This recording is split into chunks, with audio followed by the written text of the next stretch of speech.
Okay, Reiki in the real world's news. Did you know that hospitals like One Brooklyn Hospital and Hackensack, New Jersey Medical Center are now have openings for Reiki practitioners?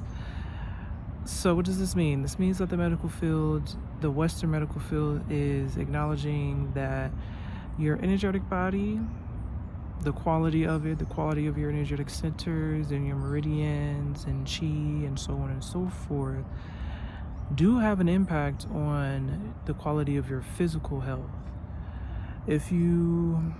There's a book by Caroline Myss called The Anatomy of the Spirit, where she discusses how illnesses show up in your energetic body before they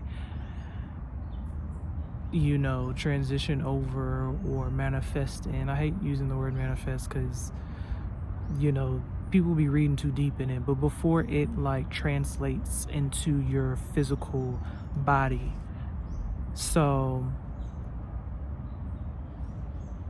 with the medical field now hiring Reiki practitioners, there are a lot of illnesses that can be intercepted, that can be mediated through energy healing, so that you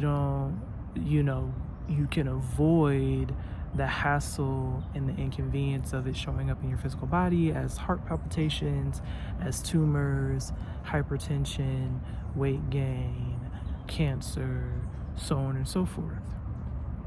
Now here's the gag, right? Because I think this is the thing that throws people about energy healing of any sorts, is that it does translate into a lifestyle change as well. Reiki healing, it does address things energetically. It does give you like a nice little reset. It cleanses any dense energies, any energetic blockages, so on and so forth. However, as energy healers, we do kind of get a inside peek on what those blockages were, what those dense energies were, and we will give you recommendations on how you can alter your lifestyle in very simple ways so that you can maintain a good quality energy field or a good quality metaphysical body, right? Now, as in the book Anatomy of the Spirit by Caroline Myss, these are just mere suggestions, okay? You are free to take them or you're free to leave them. In her cases, the people who took her advice went on to full recoveries. I'll spare you the details for the sake of brevity. In her cases where people declined the advice, they went on to hefty medical bills, hefty medical procedures. None of them worked. Some of them died, okay? Not to put the fear in you, but hey, if it gets me a client or two, I'll put a scare in there. Yeah, for your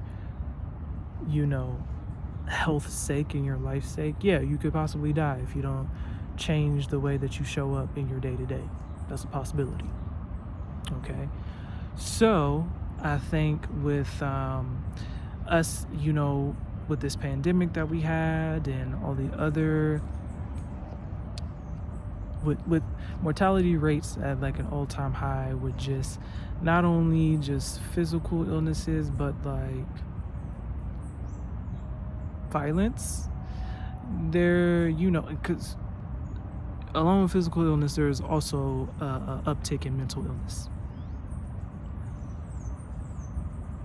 people being mentally unstable.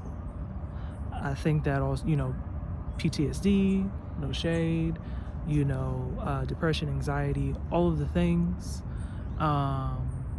And there's just not enough room to treat, people. A lot of people,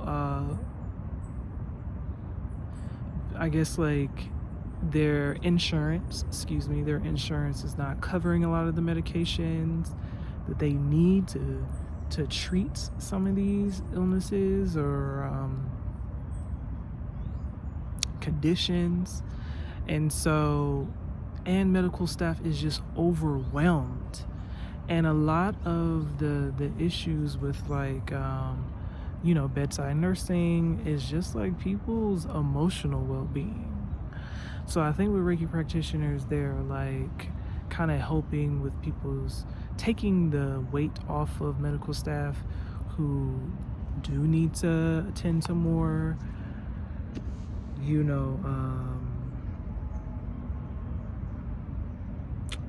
more pressing matters that have to do with health. I think that Reiki practitioners just coming in to kind of like lighten the load. If you're emotionally disturbed, then instead of taking up nurses' time or doctor's time, maybe a little energy healing could do you right, get you, with consistency and regular appointments. Yeah, you could drastically see an improvement in your emotional well-being. But again, if you are willing to do the work and take the advice that an energy healer gives you, if you just take the healing and go off and continue doing the detrimental things that brought you in the first place, then as medical staff was unable to help you, we will be unable to help you as well. Okay, Western medicine, they are now pulling out all the stops because they see that the American population is in desperate need of a lot of assistance, that a pill or a surgery and a hospital room